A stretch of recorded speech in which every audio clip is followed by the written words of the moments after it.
Welcome to another edition of the Lace 'em Up podcast. My name is David Hartman. I am your host, and today's guest is going to be Yumi. Yumi, say hello to the people.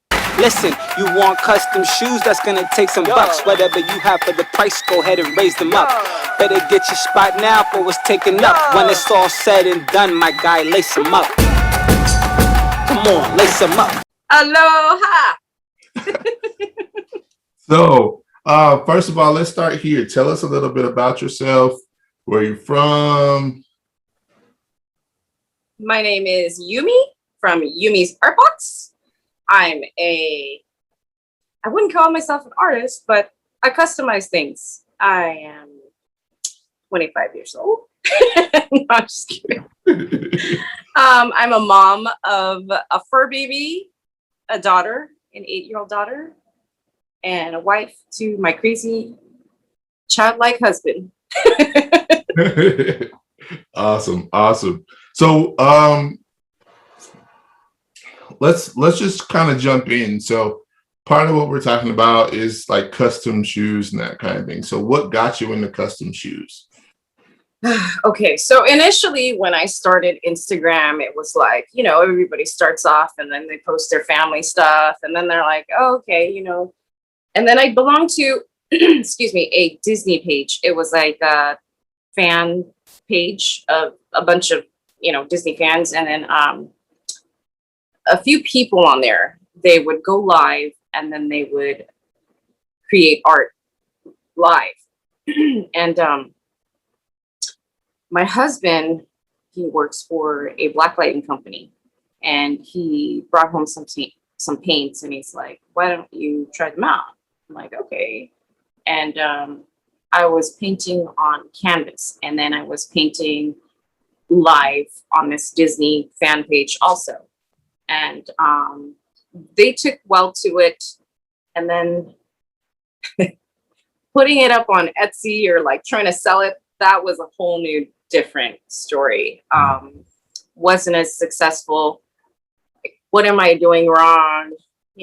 Just the initial questions that people get of when they start Instagram, when they want to turn a hobby into a profession. And so a fellow Disney fan from that page, she was customizing shoes and she's like, hey, why don't you try shoes? Because who wants to buy artwork? Who wants to buy paintings? It's just hung on the wall. What good is that? So people want to wear art. People want to show it off. I'm like, okay. And then she goes, you know what I use?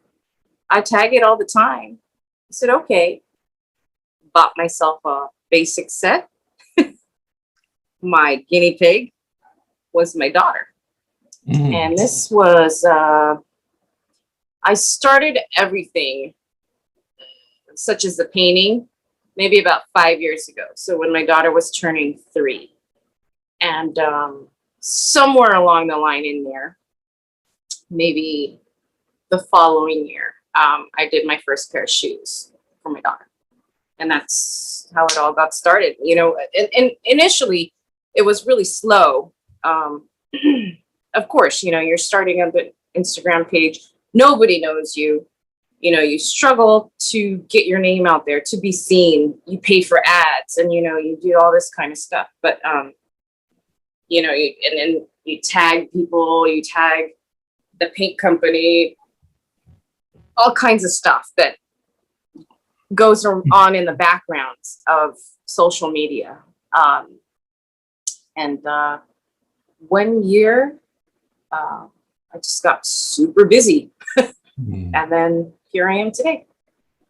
Okay, so you said in about a 5-year time period, and then at one day it was like, boom, we're here, right? So Yeah. from the start of that time period, how long did it take before the busy time happened? Was it like 2 years? Was it 3 years? What was the time frame before it was like? It could have been. I really can't answer that unless I go back on my Instagram. Really, it's really sad to say because it's like after a while you become so engulfed. It's like your life, your business is online, you know, so everything is recorded. It's a whole portfolio of my whole journey, you know, along this customizing journey. So Right.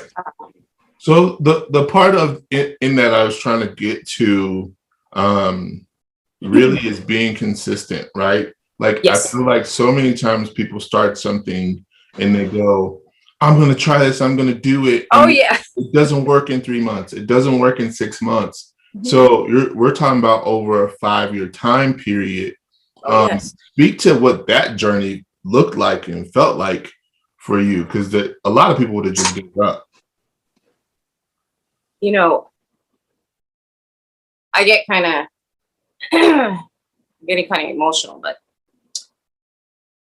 there's still a lot of struggle for me, and I haven't really.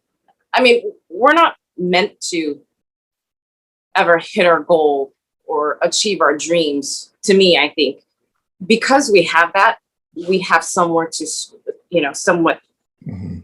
of a level to strive for.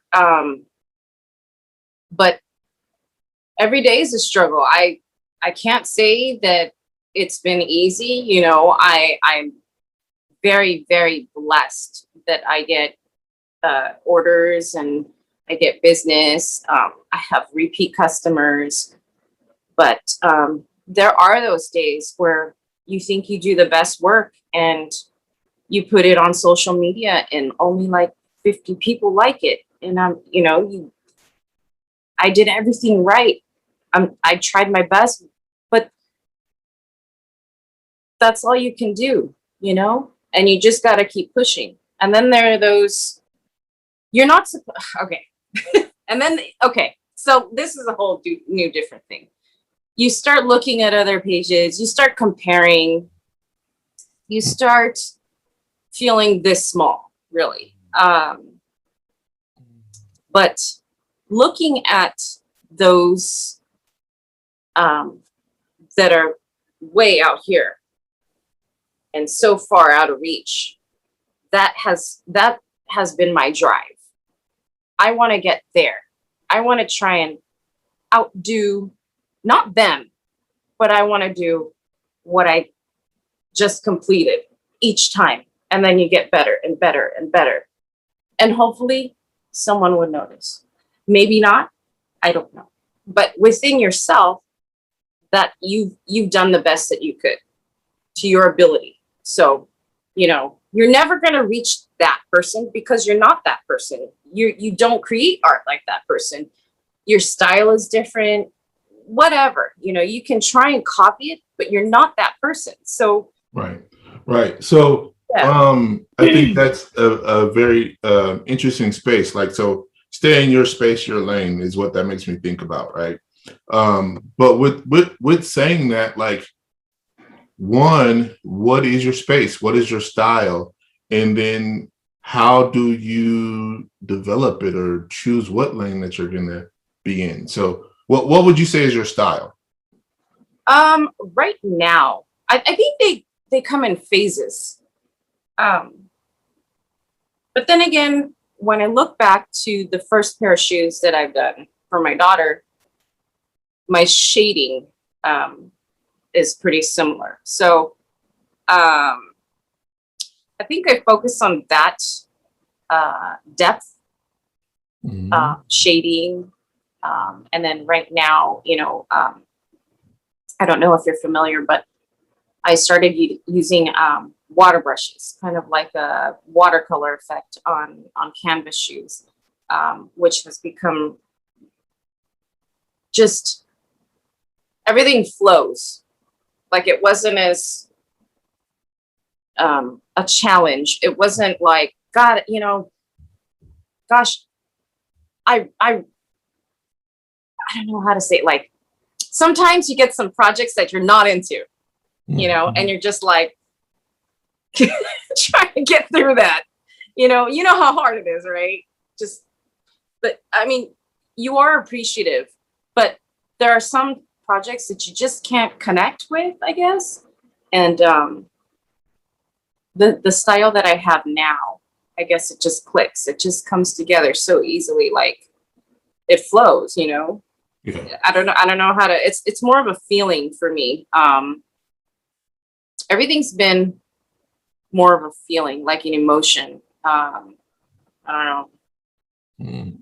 but just something that's in here. Things that upset me or things that just make me want to push myself a little harder. Just the drive for it, you Yeah. know? Yeah. Yeah. It also creates a space of release, right? Because Yes. art is a sense in a space of being therapeutic as well. But earlier you said that you're not an artist. I would definitely challenge that just based off the response you just gave me. But we won't go into that. I'm just saying, Okay. just going to throw that out there. So in while you're taking in work, what would you say is your process for designing a shoe or coming up with a concept or whatever? Like, I'm learning that everybody's process is really, really different. Like for me, I do everything on the computer first before I get into whatever I'm getting into. Oh yeah. For example, if they were to give me I have an upcoming one, which is Alice in Wonderland. I definitely do research online, but you don't want to just take what's out there and put it on a shoe. You know, you want to make it your own as much as you can. And so just in here and in here, sometimes I wait because it has to click. It's that moment where it's like, oh, wow, this is what I want to do. Bam. And then there was a certain artist that her and I were talking. We collabed in the past, but we're like, oh yeah, we should do for Lunar New Year. And then she had a bunch of projects already in line, but I was like, I got a pair of Vans, blank Vans. And then I just went for it, because we're talking about it and we're into it. And I had kind of like a vision in my head. Yeah. And then kind of put that out on canvas. Yeah. So definitely doing a lot of visual research and then mentally just sorting it out. And then sometimes I do mock-ups, sometimes I just go for it. Okay. So Yeah. a nice little mixture between the two. Yeah. And then some of them it's just, I don't, like I said, okay, you might want to cut this short. Okay. Some things I just don't click with. I don't connect. And then, you just paint like it is and then move on. Unfortunately, that's the case because that's what they ask for. They specifically ask for this and that. I mean, they don't give you the space to be creative. Yeah. Yeah, exactly. And do your thing. Yeah. And sometimes in return, that kind of is more of a challenge to me too, because it's like, you really got to get this working. Yeah. And then, yeah, but I'd rather have that because it's more exciting. That's what makes you better to me. Yeah. Yeah. Okay. Okay. Interesting. I'm taking that from like your page and stuff that I see you post that your preferred canvas is Vans. Yes. Okay. Currently, yes. Okay. Okay. Have you gone out of that, or is it just like I'm gonna try to do Vans as much as I can, or is there another shoe that you like work on or would like to work on? I have definitely worked on Nikes before. Call me lazy, but I hate the prep work. Vans, you just stuff the shoe, cover up a few, spots that you want to protect, and then just go for it. Sketch it out or whatever. paint straight on the shoe, you know, no prep work for that. So it's really easy in that sense. But, you know, growing up, all I wanted was Nikes, you know. I used to play ball growing up, and then Okay. yeah, you know, you want the latest Jason Kids, and that's what I got. I put my birthday and my Christmas, and then I you know, that's what I wanted for my presents. Shoes. But yeah, shoes has always been, I don't know, you know, you just meet someone and you just look down at their feet. Yeah, for some reason that just came natural to me, to just check out shoes. I was always, you know, drawn to looking at people's shoes. So you bring up a great question that I like to ask, right? Like, yes. What is that shoe that made you fall in love with shoes? For me, it is the Bread 11s. That was like it for me.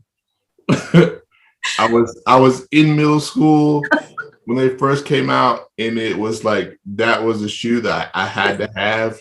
That was You're gonna laugh. You're gonna laugh. Well, go ahead. Okay. So my sister is about 2 years older than me, and she also played basketball. Neither of us are really good. But she wanted I'm gonna show my age, the Reebok pumps. Okay. And I was so jealous of her, you know, that basketball on the tongue. And I was like, I want to try, you know? Yeah, that was it. That was the shoe. But prior to that, you know, there are kids' shoes and things like that you're interested in. Oh, there's a bunch. Ellis's. I don't know if you're familiar with that one. Ellis's. It's okay. Or I don't know if I'm pronouncing it right. And then God, there was a girl. Was it British Knights or something? Yeah. No, LA Gear. LA Gear. Okay, that's what it was. The sides of the shoes, they were cut up in strips, but they were twisted, and you can see the like silver or yeah. Like I said, me and shoes, we go way back. But who would have thought that we would have met again in life? Yeah. You know, our paths would have crossed. Yeah. But, wow, that's interesting. Yeah, that's interesting. Yeah, I never got the Reebok pumps, but I did like them. I admired them from afar. It just wasn't something I was able to get my hands on. So this next question is going to probably be a little difficult. Okay. So give me your top 5 shoes that you've created. Ooh. That I've worked on? Yep, that you've made. Your top 5 customs that you've made. I gotta say, one of my biggest challenges was that latest Superman and Green Goblin pair that I just finished. That was a real challenge. I must have worked on that Goblin for, I don't know. That shoe took me, that pair took me about a week in intervals. But the Green Goblin and all the details, like if you zoom in, the belt, the crisscross in his hat, the stitching, like the crisscross in the bags too, the detailing on that. As I'm getting older, my vision is not as great either. So I gotta wear my grandma glasses. And that shoe has challenged me. Another one that took a while was the Bowser and Mario pair. It's still available. It's a men's size 9. No, but yeah, that one, the Bowser was pretty challenging to do. Gosh. And then you say my favorite. Like I can't really say if things are my favorite. I don't know. I try not to get too married to my shoes anymore because I gotta ship them off and wave them goodbye one day. So, oh, but one shoe that I just said I'm gonna do, and I had a lot of fun doing, was a Street Fighter pair for the Chun-Li and Guile pair. And then there's a reason why it's not Ryu because or Ken, it's Guile, because my husband, he used to play Street Fighter tournaments, and he says the best character is hands down Guile. It's not anyone else. So I said, okay, we'll do like a, like a pair, a husband and wife. There you go. So I have that one. Gosh, what else? A lot of people took to the Baby Yoda and Mandalorian pair, the one with the helmet shining. But you can cut this part out too. I've done so. It's so terrible. I painted so much Baby Yoda. I'm over it. Like, I get it that people want it, but to paint the same thing over and over again, it's, you want more new things to challenge yourself and, to conquer and paint new things, you want new subjects. So, Mandalorian, the Bowsers, Street Fighter, Spider-Man, and then my daughter's first pair. Awesome. Okay, so this next one is probably going to be a little difficult too. Maybe not as difficult as the last one. Okay. So this one is, if you could paint a shoe for somebody, dead or alive, who would it be, and what would be the shoe? Whoa, okay, you're gonna have to cut this part out, and then it's gonna be an interval. Gosh. Okay, so one more time, dead or alive. Yep. Paint a shoe. If you could paint a shoe for somebody, dead or alive, who would it be? And then what shoe would you do? Like, what design, what custom would you do?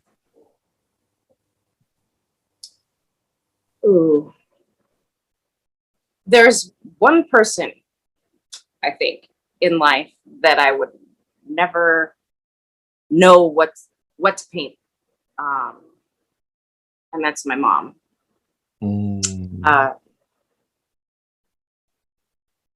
She is my everything, really. We're very close. We still are. But my mom and dad split when I was in 3rd grade.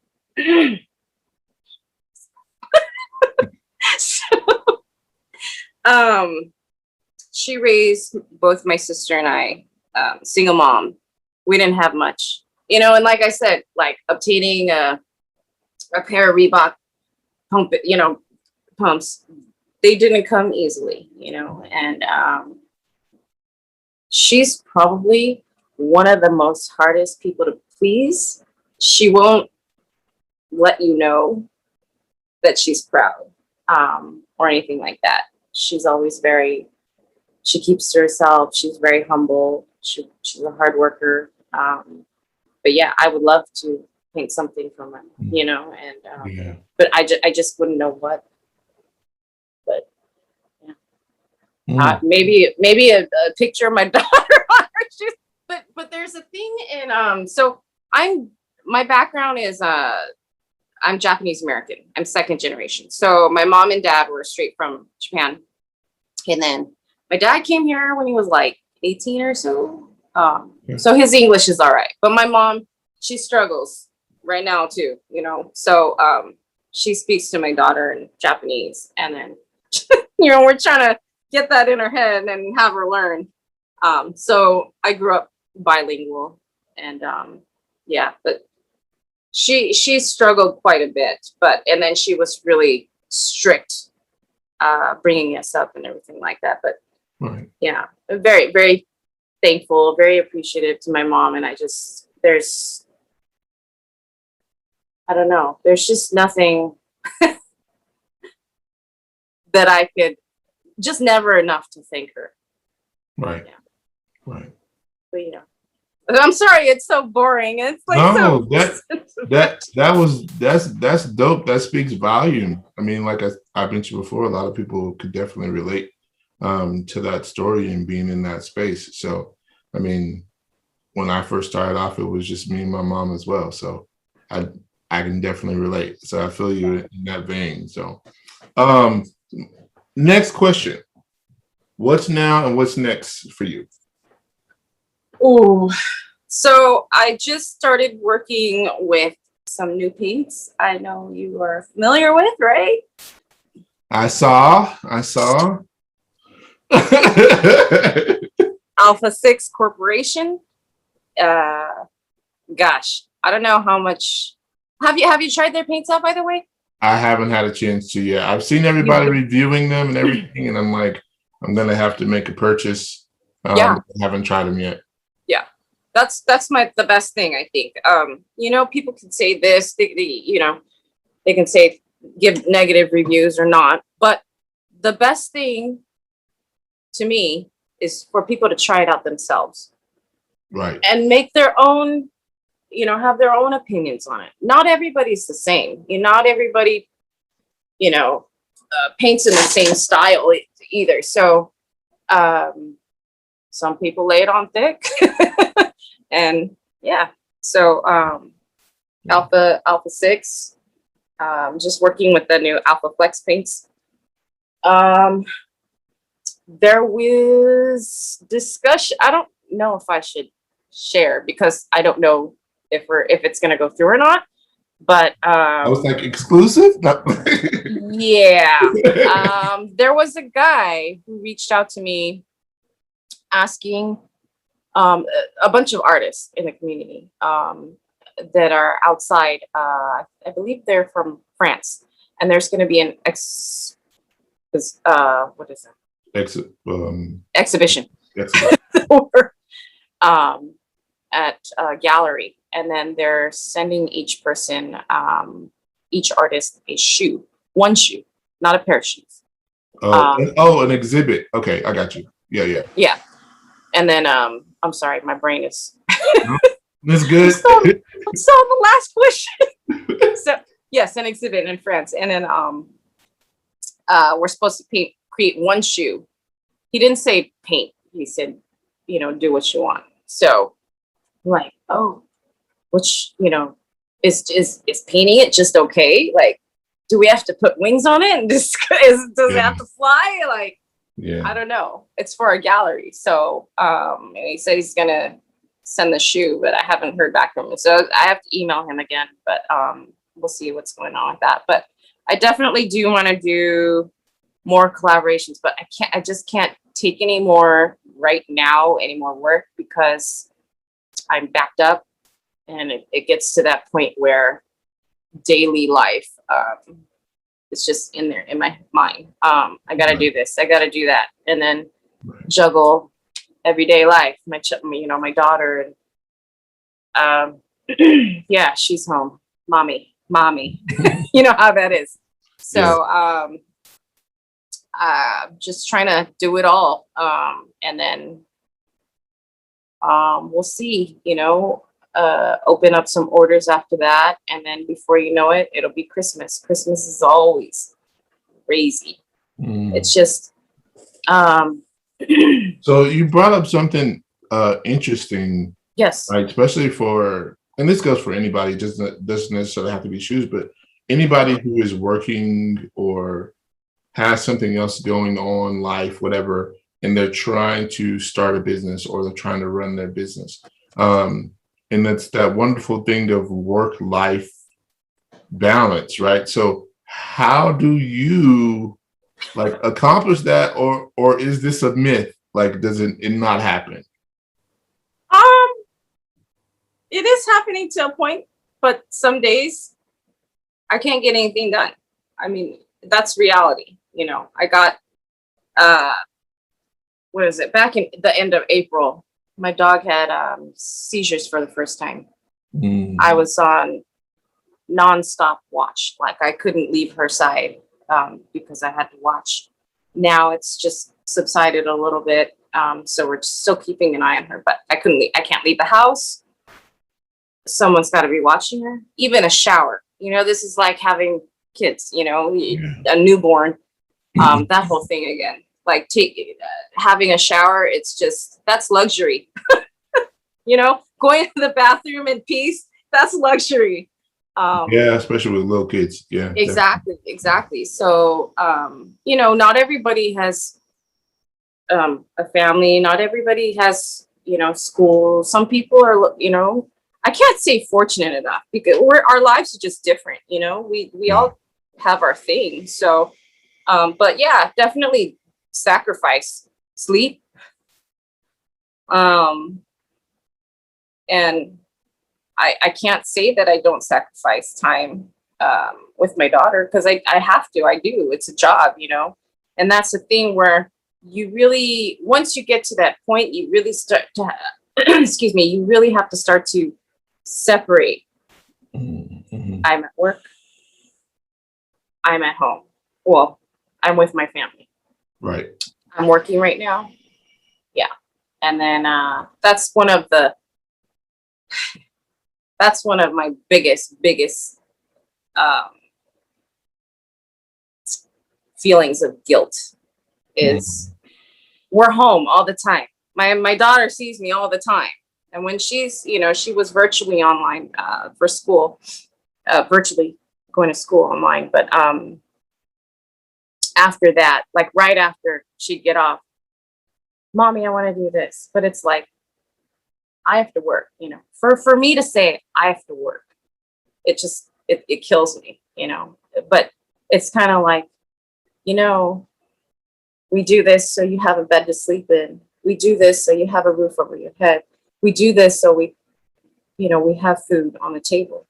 And I need you to realize that. And I know she's 8. She's not going to realize that. And for myself to understand that growing up, that was a hard pill for me to swallow too. So, yeah, my upbringing wasn't really easy either. So I understand that pain. And for me to kind of have to spit that back out to her is just, it's really painful. So like I said, the guilt, Yeah. Everybody has to deal with that at some level, especially when you have kids. Yes. Because as you know, life becomes about them and it's really no longer about you. So so in the vein of wrapping up, we got 2 more questions for you. Yes. So I'm calling this the Lace 'em Up podcast because I feel like as a customizer, typically the first thing you take out is the shoestrings and the last thing you put back in is the shoestrings to lace them up and step back and look at the final product, right? So that's kind of where the title of the podcast came from. But awesome. I got 2 questions for you. Yes. 1, who do you feel should be on the podcast next? And could you help us get them on? Okay. I'll let you answer that one first. Oh gosh, you should have gave me some time to think about this one. There are a couple ladies that are really, really inspiring. One of my biggest inspirations currently is Vicky from Salevic. I tell her all the time, I'm like, gosh, her mindset is just so business oriented. She's just constantly hustling, and I just admire that so much. Whether it be her artwork, the videos, she's just constantly thriving, and I love that. The drive, the thirst for, who knows what she's really going for, but you can sense it, and I love that about her. So, and plus she's really super sweet. Another person who she was working with is a Studio Duskus, and she creates, there's also Art of a Woman. They create shoes from scratch. This is just, yeah. If you haven't already, please check them out. You know, you can DM me and then I can forward you their information. But they're creating sneakers from scratch. That is just, that's a whole new thing that we can't even touch them. Yeah. But at some point I would love to get there, but I need to focus on it for a little while. Yeah. That's awesome. That's awesome. There's also another guy who, he's young. I don't know if he's hit 20 yet, but his name is Enzo. And yeah, he's a student, an art student. And yeah, just looking forward to how much better he's gonna get as he gets older. Really exciting to watch. Yeah. So okay, last question before we wrap it up. Okay.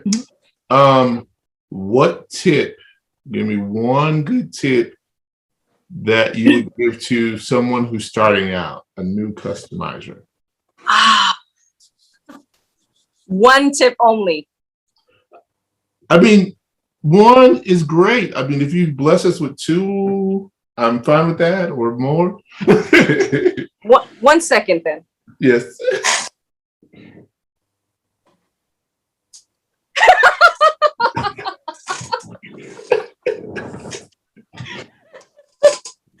Well played. Well played. Well played.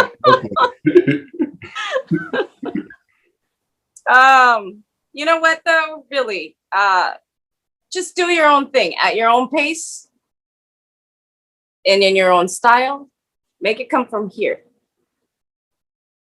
Takes a lot of this, but this is what's gonna, your heart is what's gonna keep you going, keep you driving. Yeah. But that's my biggest tip, you know. And then try not to compare yourself to everybody else, you know. You don't want to copy people because then you get lost in the sea of all this. You know, I scroll through my page and I'm like, I'm bored. There's all these, the same custom shoes. A lot of startup pages are like that. They got 2 shoes up on their thing and then, oh, I want to customize it. So no, you got to work for it. You really have to work for it. It's not easy, you know. Yeah. Thanks, guys. Thanks for listening. Thanks for watching. There's been another episode of the Lace 'em Up podcast. Until next time.